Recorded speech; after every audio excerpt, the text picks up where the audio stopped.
একটা স্বপ্ন, আমার একটা চিন্তা, আমার একটা চেতনা।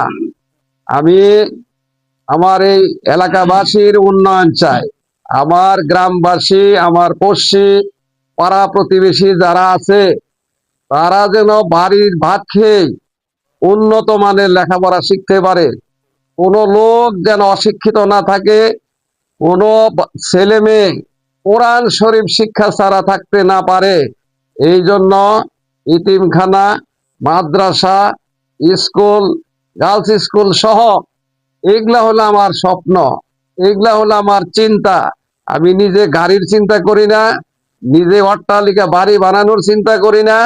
আমি চিন্তা করি মানুষের কিভাবে মঙ্গল করা যায়, মানুষের, আমাদের এই কুমলবতী আমাদের ছেলে মেয়ে যারা আছে তাদেরকে কিভাবে আমরা উচ্চ শিক্ষায় শিক্ষিত করতে পারি।